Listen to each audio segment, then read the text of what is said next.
जो वचन का आदर करते हैं वो जोर से ताली को लगा दें।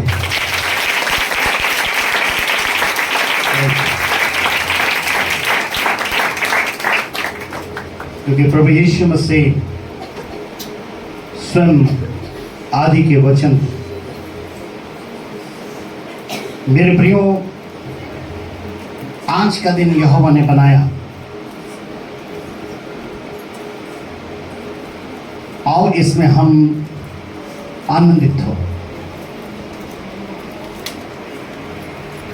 आज का दिन यहोवा ने बनाया और इसमें हम आनंदित हो। क्यों? क्योंकि आज गुड फ्राइडे है। फ्राइडे से आप वाकिफ होंगे, सप्ताह का छठवां दिन। और खुदा के कलाम के मुताबिक जिस दिन मनुष्य की सृष्टि हुई थी वो भी छठवां दिन था, अर्थात शुक्रवार। लेकिन उसी दिन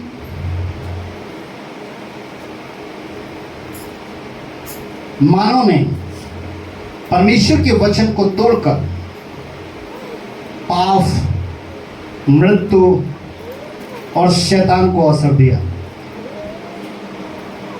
परंतु परमेश्वर ने उसी दिन आदम की वाटिका में ऐलान किया था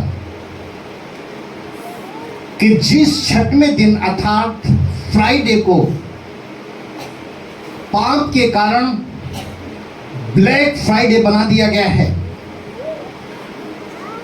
उस ब्लैक फ्राइडे को गुड फ्राइडे बनाने वाला स्त्रियों के वंश से पैदा होगा। और वही पाप, मृत्यु और शैतान का नाश करके पुनः अनंत जीवन स्थापित करेगा। हालेलुया। मेरे प्रियो, इसलिए आज का दिन यहोवा ने बनाया है, हम इसमें आनंदित हो। क्योंकि प्रभु यीशु मसीह का पवित्र वचन जो अभी हमने आपके सामने पढ़ा कि किस तरीके से उसके साथ जो भी किया गया, जो भी उसके साथ हो रहा था, वो एक एक भविष्यवाणी उस कार्य के लिए प्रकट थे कि स्त्रियों के वंश से पैदा होगा, वही सांप के सर को कुचलेगा और सांप उसको डसेगा और उसकी मृत्यु हो। तो आइए हम देखते हैं भविष्यवाणियों को। दानियल की किताब उसका 9 अध्याय और उसकी 26 वर्सेस। दानियल की किताब उसका 9 अध्याय और उसके 26 पद में उन 62 सप्ताहों के बीतने पर अभिषेक पुरुष काटा जाएगा और उसके हाथ कुछ न लगेगा, और आने वाले प्रधान की प्रजा नगर और पवित्र स्थान को नष्ट तो करेगी, परंतु उस प्रधान का अंत ऐसा होगा जैसा बाढ़ से होता है। तो भी उसके अंत तक लड़ाई होती रहेगी, क्योंकि उसका उजड़ जाना निश्चय ठान लिया गया है। इस दानियल की भविष्यवाणी को कैद कर लिया गया था, जो आज के इस दिन में पूरी होने वाली थी कि अभिषिक्त पुरुष काटा जाएगा, क्योंकि निश्चय परमेश्वर ने ये ठान लिया है। मेरे प्रियो, इस भविष्यवाणी को पूरा करने के लिए, जिस भविष्यवाणी को दानियल ने अपने 9 अध्याय के 26वीं आयत में कहा था, प्रभु यीशु मसीह ने क्रूस पर चढ़ने से पूर्व, अपने मृत्यु से पूर्व, इसी भविष्यवाणी को पूरा करने के लिए यीशु ने 3 बार अपनी मृत्यु के विषय भविष्यवाणी की थी, जो आपको मत्ती किताब 16 का 21 में मिलती है, लूका की किताब 18 अध्याय 31 से 33 तक में मिलती है, और उसके साथ साथ मरकुस की किताब 8 अध्याय के 31 में लिखा है। तब वो उन्हें सिखाने लगा कि मनुष्य के पुत्र के लिए अवश्य है, तब वो उन्हें सिखाने लगा कि मनुष्य के पुत्र के लिए अवश्य है कि वो बहुत दुख उठाए, और पुरनीय और प्रधान याजक और शास्त्री उसे तुच्छ समझकर मार डालें, और वो 3 दिन के बाद जी उठे। मेरे प्रियो, प्रभु यीशु मसीह ने दानियल की इस भविष्यवाणी को जानकर अपनी मृत्यु से पहले 3 बार भविष्यवाणी की थी। क्यों? क्योंकि पापों के लिए उसका मरना परमेश्वर के द्वारा अवश्य ठहराया गया था, अर्थात अभिषिक्त जन का काटा जाना।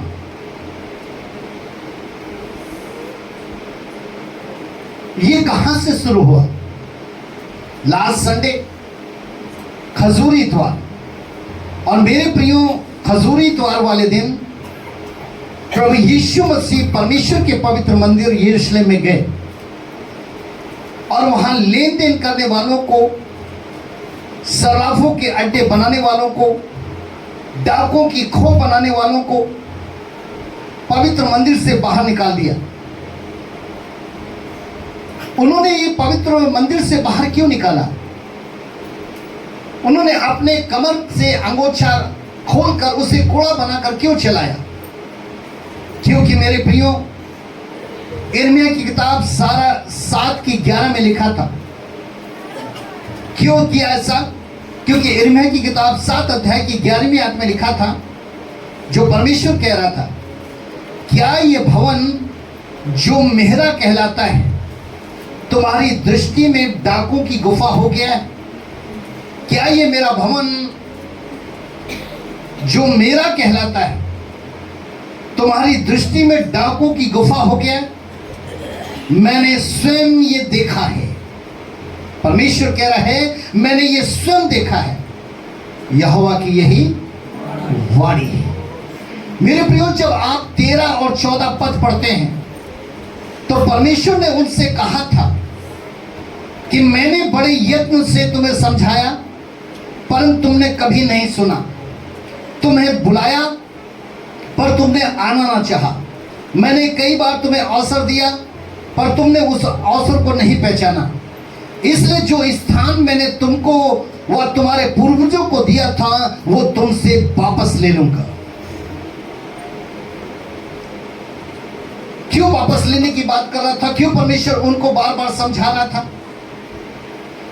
ये तो बहुत साल तक परमेश्वर वेट कर रहा था, क्योंकि यिर्मयाह में होकर उसने भवन के अंदर जो याजक थे, महायाजक थे, जो शास्त्री थे, जो फरीसी थे, उनका बहुत इंतजार किया। किस बात का? वो इस बात का कि परमेश्वर हमेशा इनसे अपनी इच्छा का बलिदान चाहता था, जिसके लिए इनको मंदिर की सेवा दी थी कि पवित्र निर्दोष मेमना जो पापों के बदले बलिदान किया जाए। परंतु इन्होंने क्या किया? मेरे प्रियो, इन्होंने अपनी इच्छा का बलिदान परमेश्वर के सामने चढ़ाया, तो परमेश्वर ने उसे स्वीकार नहीं किया।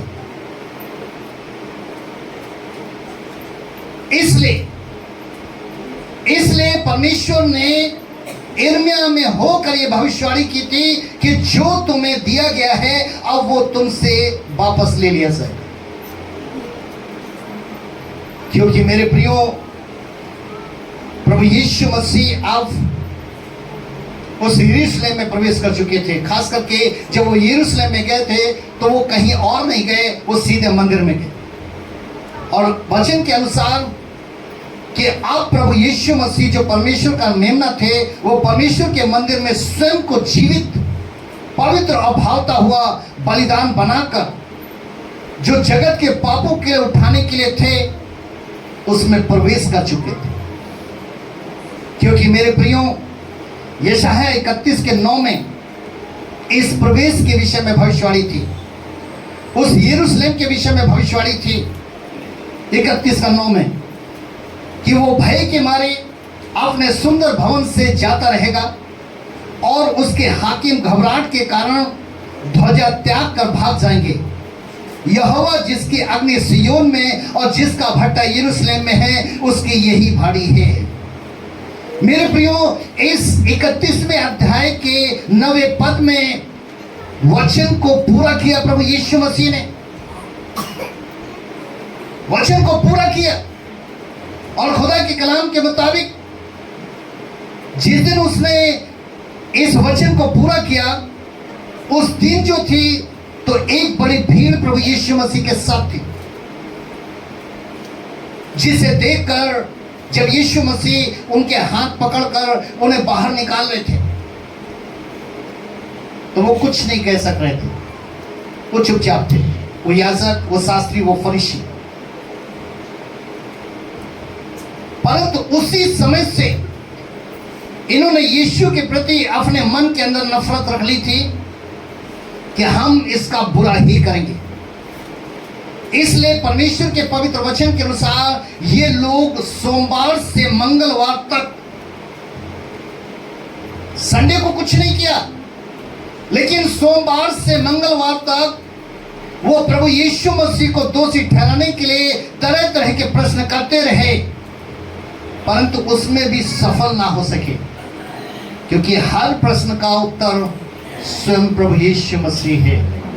और उसने बहुत ही सच्चाई, पौताई, खराई के साथ, उन भविष्यवाणियों के साथ उन्हें उत्तर दिया, इसलिए वो सफल नहीं हुए। लेकिन बुधवार के दिन इन्होंने यहूदा इस्करियोती, जिसके विषय में प्रभु यीशु मसीह ने कहा था कि तुम्हें शैतान समा चुका है, उस यहूदा इस्करियोती को 30 चांदी के सिक्कों का लालच दिया और उस पर दबाव बनाया और उसको उकसाया कि वही यीशु मसीह को पकड़वा सकता है। और वो यहूदा इस्करियोती, जिसके विषय में लिखा है कि उसके अंदर शैतान समा चुका था, वो उन 30 चांदी के सिक्कों को लेने के बाद वो प्रभु यीशु मसीह को पकड़वाने का अवसर ढूंढने लगा। आज ये कौन था, ये कौन मित्र था, ये कौन दोस्त था, आज कौन पकड़वाने के लिए जा रहा था, कौन उसको चुम्मा ले रहा था। भजन संहिता के अंदर दाऊद ने पहले भविष्यवाणी की थी, भजन संहिता 41 के 9 में, मेरा परम मित्र जिस पर मैं भरोसा रखता था, मेरा परम मित्र जिस पर मैं भरोसा रखता था, जो मेरी रोटी खाता था, उसने भी मेरे विरुद्ध लात उठाई है। मेरे प्रियो, ये वही मित्र था, ये वही दोस्त था जो 12 चेलों में से एक चेला था। मेरे प्रियो, वीरवार को अर्थात बीता हुआ कल यहूदा इस्करियोती उसको प्रभु को पकड़ने का अवसर मिल गया और शाम को प्रभु यीशु मसीह जब अपने चेलों को अंतिम फसह का भोज देने के बाद गतसमनी बाग में प्रार्थना करने को गए, तभी यहूदा इस्करियोती कुछ धार्मिक अगुओं के साथ, एक भीड़ के साथ, रोमी सिपाहियों के साथ उसे धोखे से पकड़वाने के लिए गतसमनी में आ पहुंचा। तभी पतरस ने अपनी तलवार म्यान से निकाली। प्रभु यीशु ने पतरस से कहा कि अगर मैं अपने पिता से विनती करता तो स्वर्ग से मेरे लिए 12 पलटन भेज देता, परंतु पवित्र शास्त्र की ये बातें ऐसा होगा, ऐसा होना अवश्य है, कैसे पूरी होगी, ये उसे सिखाया। और यहूदा इस्करियोती की ओर देखकर यहूदा इस्करियोती से कहा, जिस काम के लिए आया उसे पूरा कर। और उसने अपने स्वयं को उन्हें सौंप दिया। मेरे प्रियो, ये खुदा का कलाम बताता है। मेरे प्रियो, जैसे मैंने आपको बताए कि यीशु मसीह पर 6 मुकदमे चलाए गए, 3 धार्मिक मुकदमे और 3 सरकारी मुकदमे।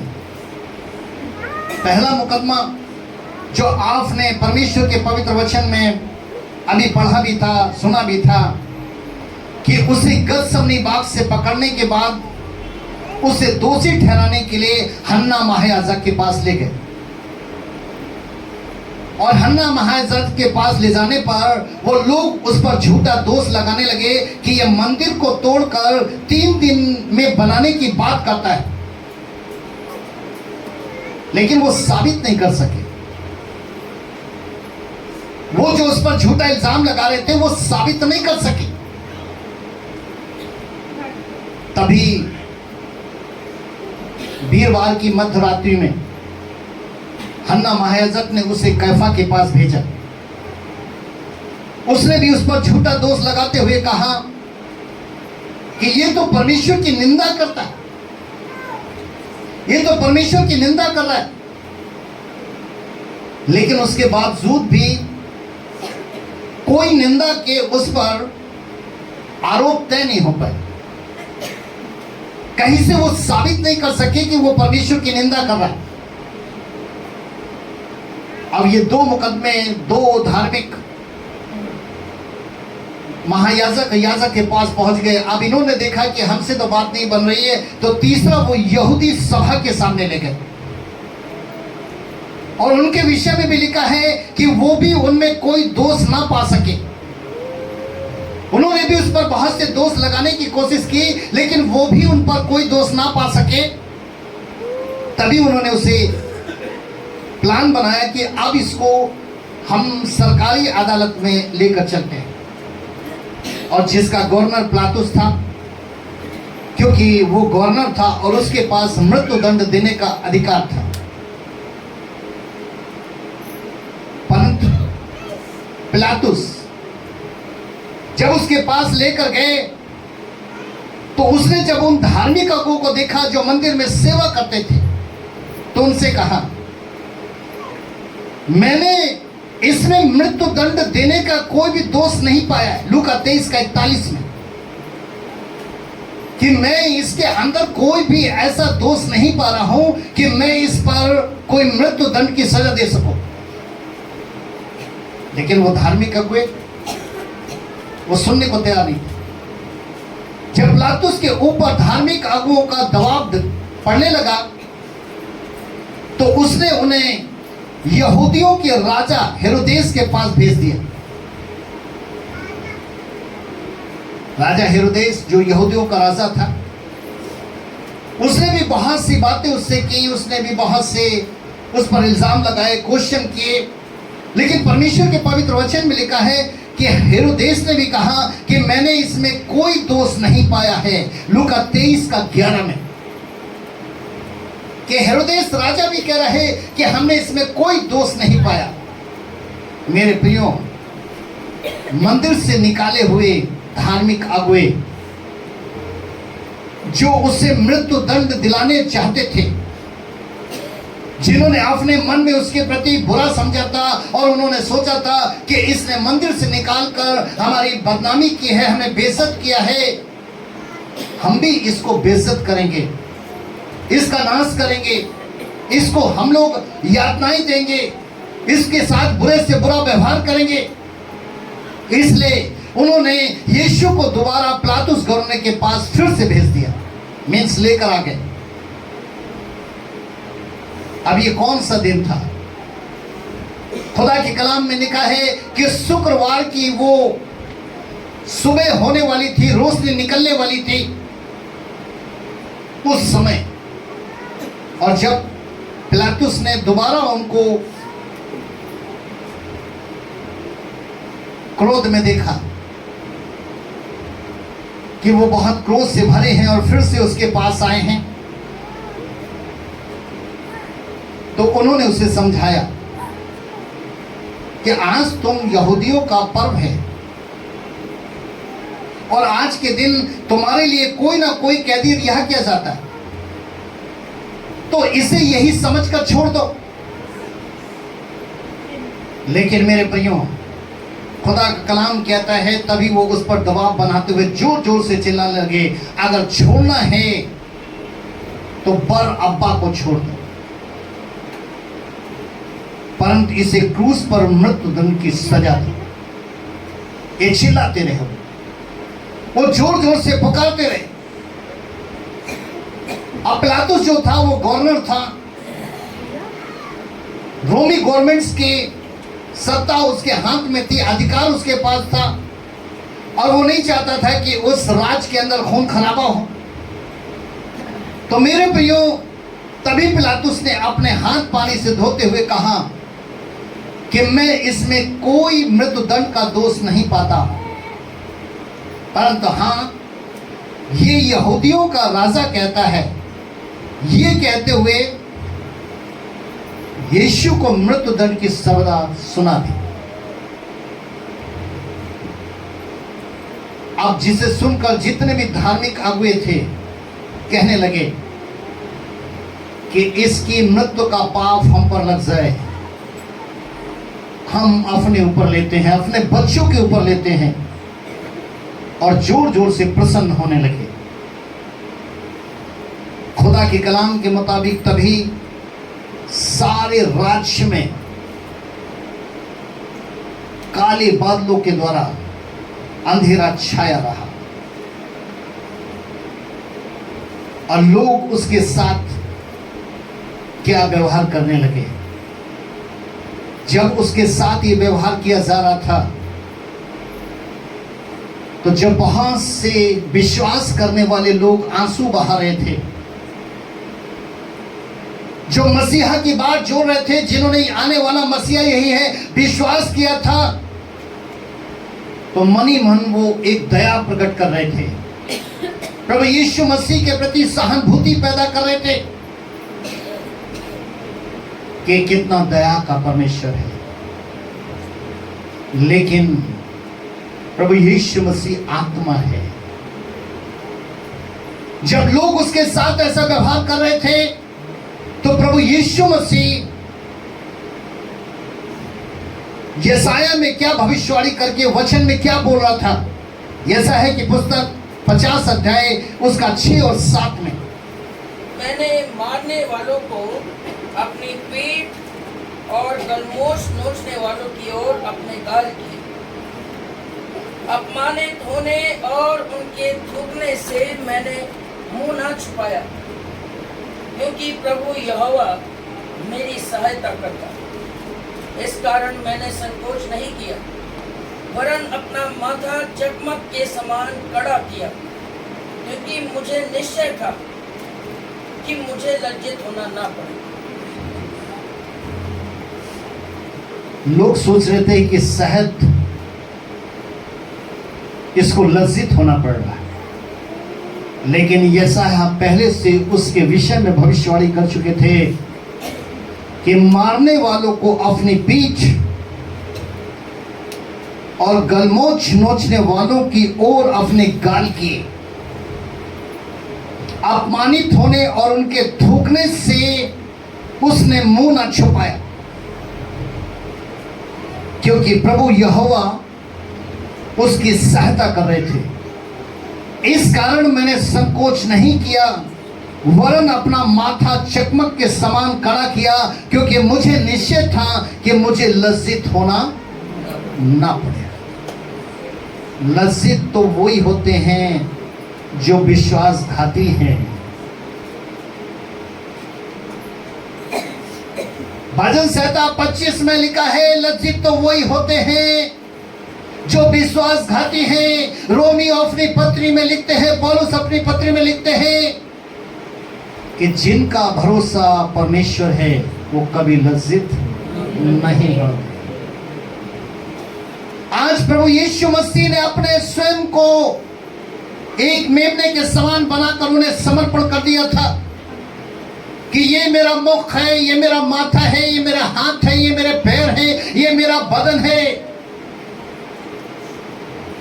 लेकिन उनके अंदर से जो रोशनी थी, जो उनका तेज था, जो सच्चाई का था, पवित्रताई का था, खराई था, वो बना हुआ था। उनमें डर, भय कुछ भी नहीं था। मेरे प्रियो, तभी यीशु को क्रूस पर चढ़ा दिया गया। उसी चकमक के साथ, उसी रोशनी के साथ, जहां से प्रभु यीशु मसीह ने अंतिम 7 वचन बोले, और वो वचन जिन्हें वो पूरा करने के लिए जा रहा था। पहला वचन जो जगत के लिए पूरा करने के लिए जा रहा था, पहली वाणी जो थी उसके मुख से निकल रही थी, वो थी लूका 23:34 के अनुसार, हे पिता इन्हें क्षमा कर, क्योंकि ये नहीं जानते क्या कर रहे हैं। क्रूस पर है, खून बह रहा है, थोड़ा सा वक्त है। वो जानता है कि आज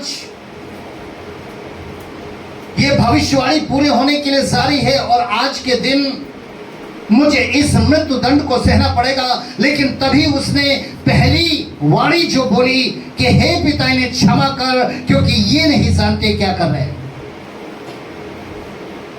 मेरे प्रियो, खुदा के कलाम के मुताबिक पाप के कारण जिस मनुष्य का परमेश्वर से अलगाव हमेशा के लिए हो चुका था, और जिस पाप की सजा मृत्यु थी, वो बच नहीं सकता था। क्योंकि जो इंसान, जो मनुष्य बलिदान चढ़ा रहा था, वो बलिदान किसके लिए थे? वो बलिदान उसके लिए थे जो अनजान हो, जिससे अनजान में पाप हो गया।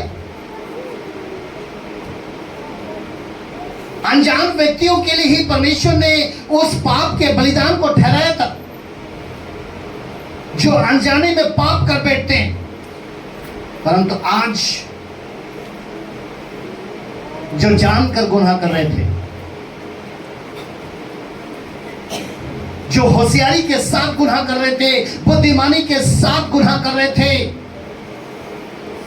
क्रूस पर यीशु उसी पाप को अपने स्वयं पर लिए हुए पिता परमेश्वर से विनती कर रहा था कि पिता इन्हें माफ कर, क्योंकि ये नहीं जानते क्या कर रहे। खुदा का कलाम बताता है कि पिता परमेश्वर ने उस सच्चे बलिदान को देखकर, जो मेमने की तरह उस क्रूस पर टंगा था, निर्दोष मेमने की तरह, पवित्र मेमने की तरह, जो जगत का पाप अपने ऊपर उठाए हुआ था, पिता परमेश्वर ने उसकी प्रार्थना को सुनकर पापियों को क्षमा दी।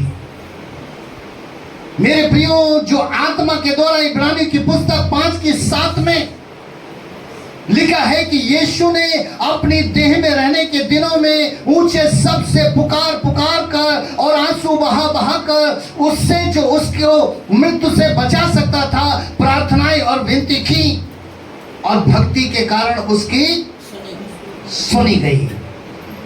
क्योंकि यूहन्ना भी कहता है कि परमेश्वर अपने भक्तों की सुनता है, जो उसकी इच्छा पर चलते हैं, वो पापियों की नहीं सुनता। इसलिए हमें पहला, मेरे प्रियो, जो वो हमारे लिए कर रहा था, 7 वाणियों में पहली वाणी कि उसने क्रूस पर हमें क्षमा दी। मेरे प्रियो, लूका की किताब 23:43 में उसके मुख से दूसरी वाणी आई। उसने जोर से कहा, मैं तुझसे सच कहता हूं कि आज ही तू मेरे साथ स्वर्ग लोक में होगा। ये किससे कहा जा रहा है? मेरे प्रियो, परमेश्वर के वचन में 2 चोर यीशु के साथ क्रूस पर एक बाईं ओर और एक दाईं ओर टंगे थे। एक साथ थे। मेरे प्रियो, एक चोर तो यीशु की निंदा करते हुए सवाल कर रहा था कि अगर तू मसीह है तो अपने आप को और हमें भी बचा।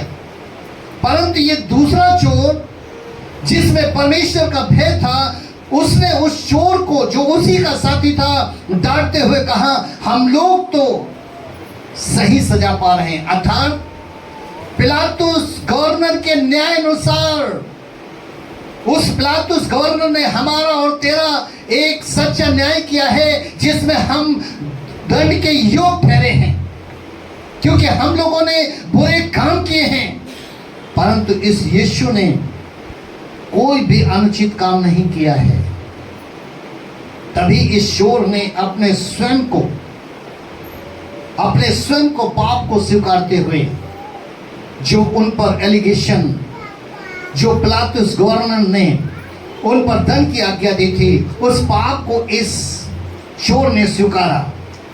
और उस पाप को स्वीकारते हुए प्रभु की ओर विनती करते हुए कहा कि हे प्रभु, जब तेरा राज्य आए तो मेरी भी सुधि लेना। मेरे प्रियो, किससे कहा जा रहा था? पापों से मन फिराओ का सुसमाचार सुनाने वाले से कहा जा रहा था, जो इस पृथ्वी पर 33.5 साल तक पापों के प्रति मन फिराओ का सुसमाचार सुनाता था। आज उसके सामने ये चोर उसी पश्चाताप की, उसी पाप को स्वीकारने की बात कर रहा था। प्रभु ने उसके पश्चाताप की प्रार्थना को सुना और उससे कहा, आज ही तू मेरे साथ स्वर्गलोक में होगा। ये प्रभु के पास अधिकार था, ये अधिकार था। प्रभु यीशु मसीह के पास अधिकार, यूहन्ना 5:22 में यीशु ने कहा था, पिता किसी का न्याय नहीं करता, पिता किसी का न्याय नहीं करता, परंतु न्याय करने का सब काम किसको सौंप दिया गया है? पुत्र को सौंप दिया गया है। मेरे प्रियो, पुत्र के हाथ में अधिकार था, लेकिन वो अधिकार को उसने इस शनि पर क्षमा देने के लिए इस्तेमाल किया। मेरे प्रियो, इस चोर को क्षमा करने के लिए दिया। आज उसी अधिकार को वो आगे भी करने के लिए जा रहा था। मेरे प्रियो, जब हम यूहन्ना किताब 19:26 पढ़ते हैं तो वहां पर तीसरी वाणी जो उसके मुख से निकली, जब यीशु ने अपनी माता और उस चेले को जिससे वो प्रेम रखता था पास खड़े देखा, तो अपनी माता से कहा, हे नारी, देख ये तेरा पुत्र है। ये नारी कौन उसके सामने खड़ी थी? चेले तो सब भाग चुके थे। मेरे प्रियो, माता मरियम जिसने पवित्र आत्मा के द्वारा गर्भ धारण किया था, वो जानती थी कि यीशु ही आने वाला मसीहा है। वो ये भी जानती थी कि यह परमेश्वर का वरदान है।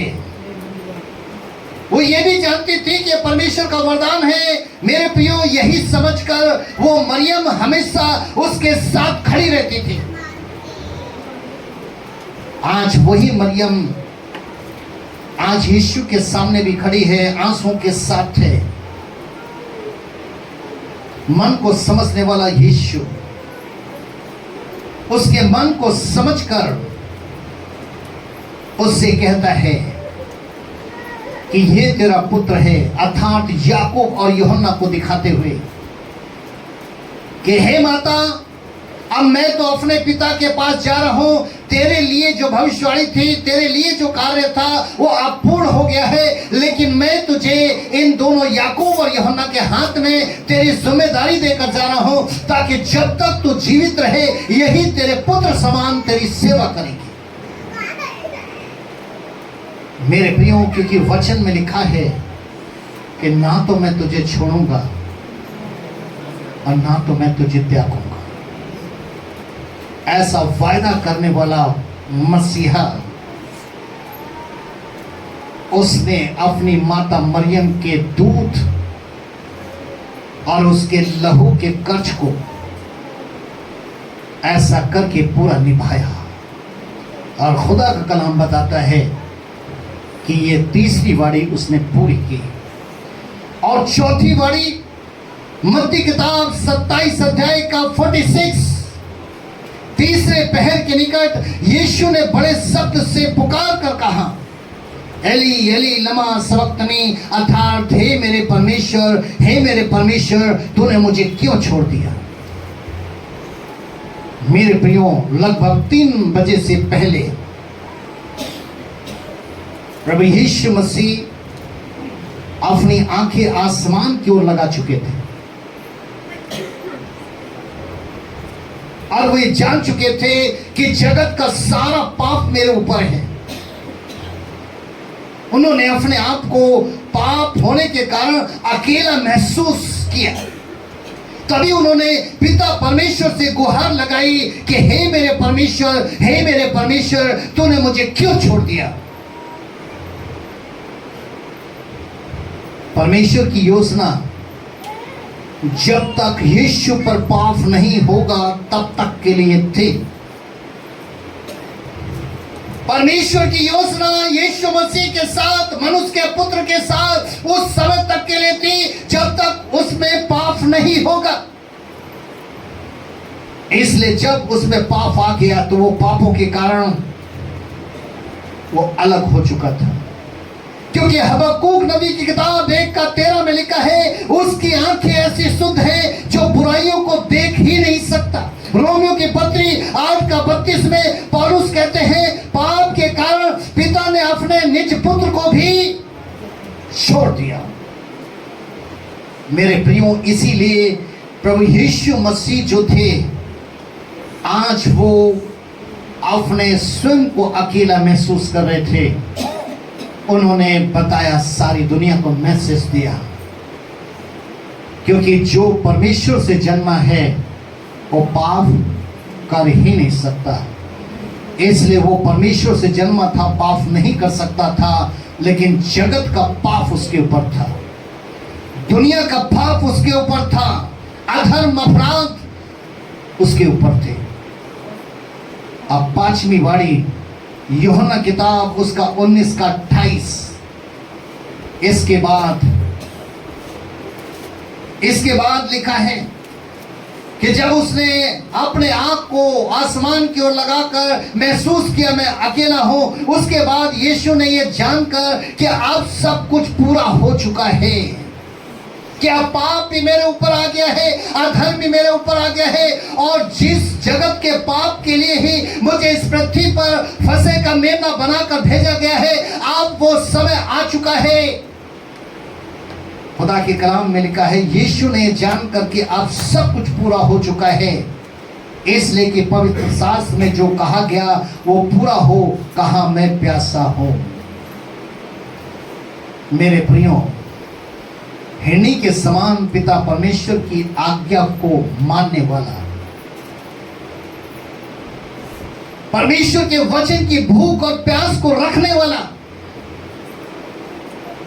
उसके विषय में लिखा है, जब उसने भविष्यवाणी को पूरा होते हुए देखा तभी उसे प्यास लगी। क्योंकि मेरे प्रियो, वीरवार की रात से, गतसमनी बाग से जिस समय उसको पकड़ा था, इस शुक्रवार के 3 बजने में कुछ ही बाकी समय था, उसे पानी पीने को नहीं दिया गया था। उसके तालू चपक गए थे, होठ सूख रहे थे, लेकिन वहां के लोगों ने जब इस आवाज को सुना कि इसको प्यास लग रही है, तो खुदा के कलाम में लिखा है, पित्त मिला हुआ दाखरस पीने को दिया, जिसके विषय में भजन संहिता किताब 69 के 21 में भविष्यवाणी हुई थी, लोगों ने मेरे खाने के लिए इंद्रियान दिया और मेरी प्यास बुझाने के लिए मुझे सिर का पिलाया। मेरे प्रियो, ये 5वीं बात पूरी हो रही थी। प्रभु यीशु मसीह की प्यास बंदियों को स्वतंत्र कराने के लिए थी। कैदियों को छुड़ाने की प्रति थी।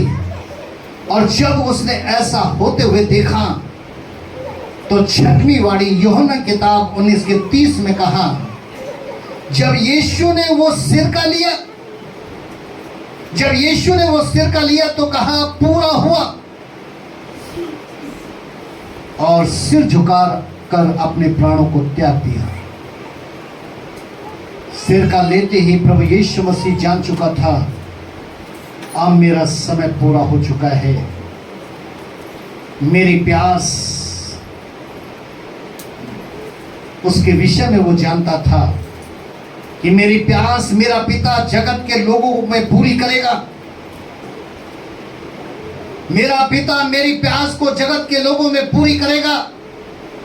और जो पाप के लिए मृत्यु दंड ठहराया गया है, अब वो उसी की मृत्यु के द्वारा पूरा हो गया है, क्योंकि उसने पिता परमेश्वर के दिए हुए कार्यों को फसह के दिन जो खुदा के कलाम में भविष्यवाणी में आया था, एक निर्दोष मेमना बनकर जो परमेश्वर की भविष्यवाणी में आया था, उसने पूरा किया।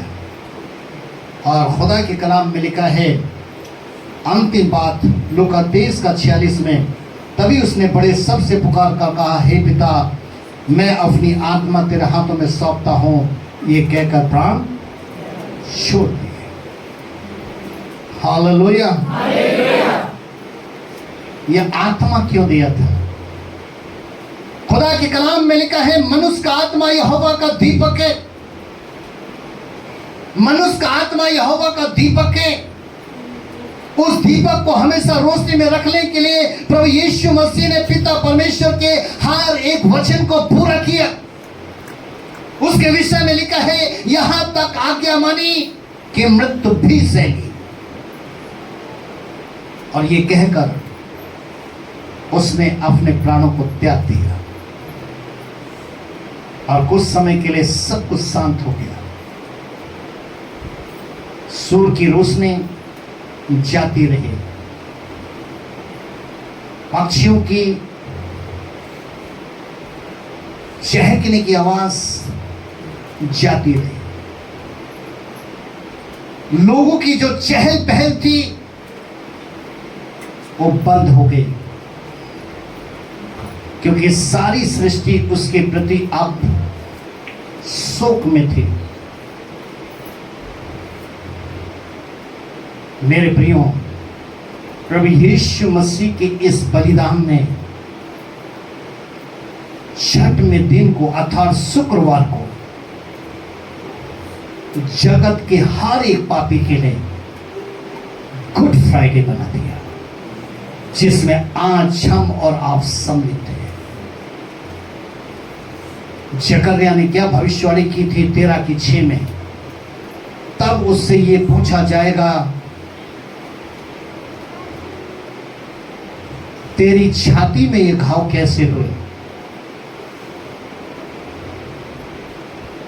तब वो ये कहेगा,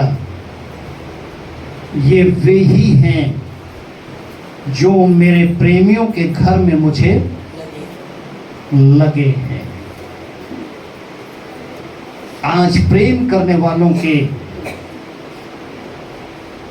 एक एक जो उसके बदन में दाग थे वो है, जो घाव थे वो हैं, जिसके विषय में जकर्या 13:6 में कह रहे हैं। इसलिए मेरे प्रियो, हमारा सच्चा परमेश्वर प्रभु यीशु मसीह है, जिसने हमें देखा भी है और जिसे हमने सुना भी है। और उसकी महिमा जो जगत में ऐसी देखी जैसे इकलौते की। इसलिए आज का दिन एक खास पवित्र शुक्रवार का दिन है, जिसे गुड फ्राइडे के नाम से जाना जाता है। और मेरे प्रियो, क्योंकि आज ही के दिन क्षमा, छुटकारा और उद्धार मिला। आज जो वचन को नहीं मानता उसके लिए क्रूस की कथा मूर्खता है, परंतु जो परमेश्वर के वचन को मानता है क्रूस की कथा पर विश्वास करता है, उसके लिए मसीह का सामर्थ और आनंद जीवन है, जो उसने पुनः आज के दिन ही फिर से स्थापित किया, जो आज ही के दिन अदन की वाटिका के अंदर अनंत जीवन खत्म कर दिया गया था, लेकिन पुनः इसे जीवित करने वाला वही मसीहा आज के दिन, इसीलिए इसे कहा जाता है गुड फ्राइडे। आइए हम सब अपने स्थान पर खड़े होंगे।